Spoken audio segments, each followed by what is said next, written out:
Welcome. I'm glad you could join me today.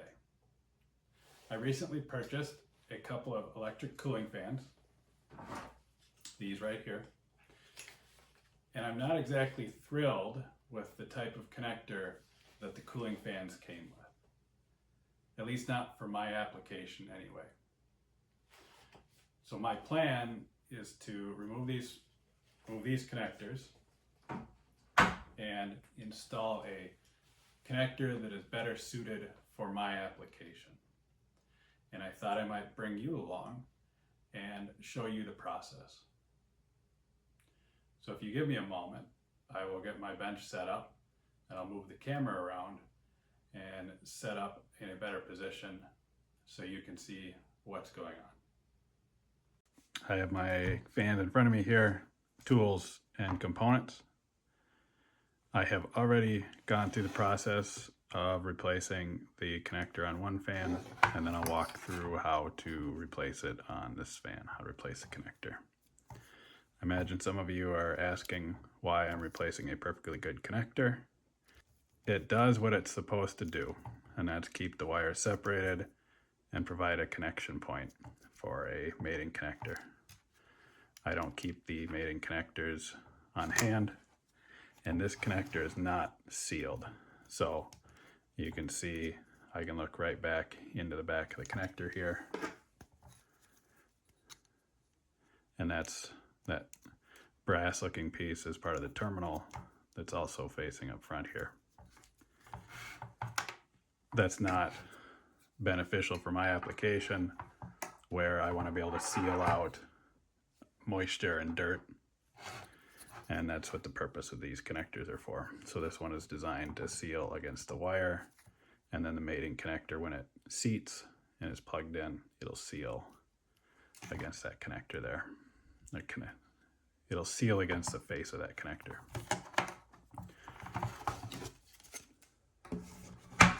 We'll get started here.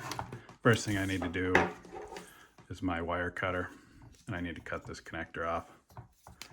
There's actually a pair of dog toenail clippers. They're stainless steel blades. They make a nice cut. They're also pretty cheap compared to like a name brand wire cutter. So I use a lot of these. So we'll just cut the end off.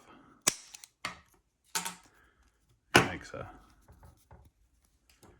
reasonably nice flush cut, especially on this thin stranded wire. Solid wire can be a little rough on the cutters.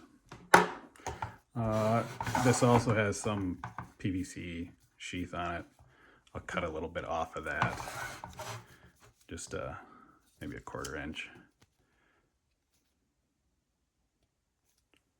Make sure I'm not going to cut my wires. That just gives me room to manipulate the wires for at the back of the connector. All right, now we got to prep our wire end, and we'll do that just by stripping the insulation off the wires.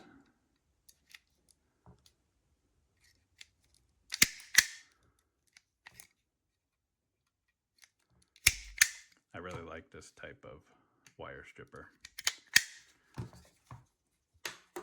It self-adjusts for the wire. You can adjust to cut deeper into the insulation. If you go too tight or too deep, you'll cut the wire. So now we need our terminals.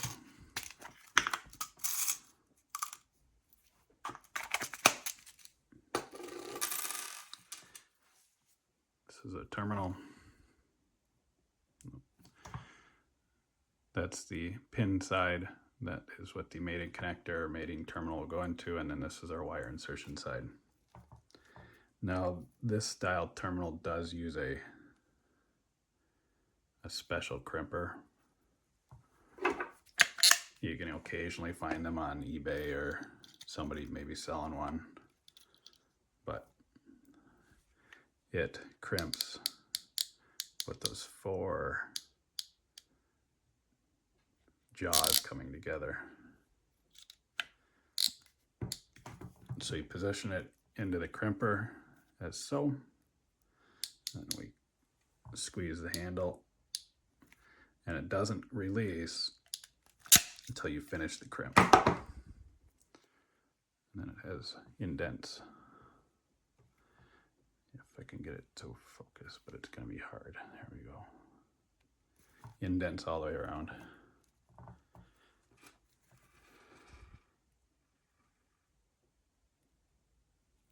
We want to make sure we get all the wire strands inside the wire, or inside the terminal.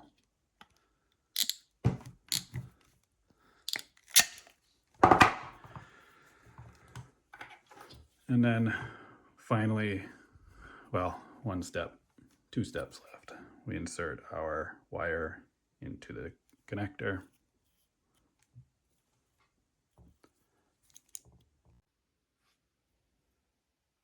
All right, I had a bit of a camera problem. So where I left off at was taking my terminals and installing them into the connector. It's pretty simple. The terminals with their wire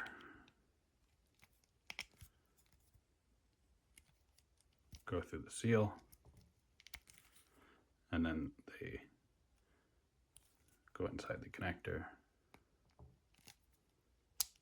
and then you hear them click, and that's them seating in place. The last thing we got to do is install this little component here.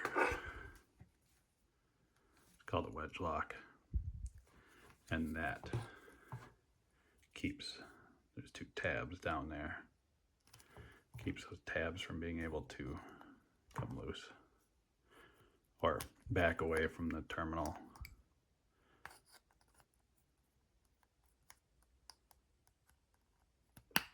And then that seats.